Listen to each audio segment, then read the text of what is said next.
นำลางกำพองนึกเปียนั่นยงเพียวสุกตึกว่าก่อยังบุกท้ายบุกท่าสามือนั่นพระเจ้าเข้าไปเกี่ยวขังปีนมาหกตัวอันเลี้ยงน่ะน้ำมันน้ำมูตัวเขาสาให้ทุ่งที่หน่วยที่เห็นเส้นตุหวยห่วง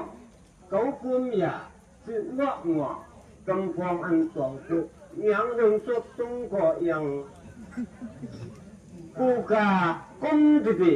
เกาอุ่นปิวลาอ้ออันขานเคยไปเจอเลี้ยหวนเหี่ยวนังเงินใครลังเลยทั้งย่ำกวางนองกุดจ่องขนซื้อมือผ้ามือหือนั่นซื้อเมียนเหนาปันถูเจียวเคยพายเอาว่าจนหนึ่งเท่าคนเข้าขวางเคยอันยาเยลูกชาติกวางยองตาจ้องเจ้าศิลาก็ผู้ใครชื่อเมื่อไงก็สื่อเทกากี้รถผ่านหน้ากูมือว่าเลียนกาเป็นมาปูอันทั้งวางกลางยังจะเกี่ยวกับไอ้น้ำเคยการถึงจะกูกากัดเกินส่วนสำเร็จตำพบเหตุเกยสังเงินเคยกาจำที่เกิดที่ยับไม่สังควายขอดไข่พวกเต่ายึดยังเจียวมาหน้าในจำจำเปลี่ยนถึงตาตู้จ่าที่นี้เสือเขาโซ่นี่กูจู่ถึงเชียงเพียงเวียงลันที่ไก่ถึงงงฟังไปเขาหน้า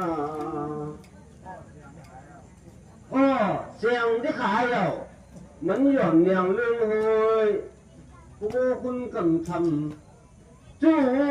นาผู้ตั้งโหเลือข้ามคนศิลา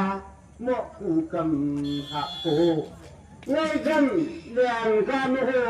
กูอยู่แก้งเจียว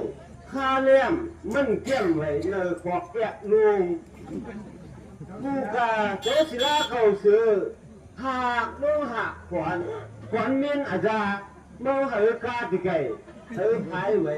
แอบขับกงยงหินจานวานกอดตะมุนกวานเนียงหันแอบผูกมือกาประตูเขาที่ไปลูกกองเอากาป่วยขา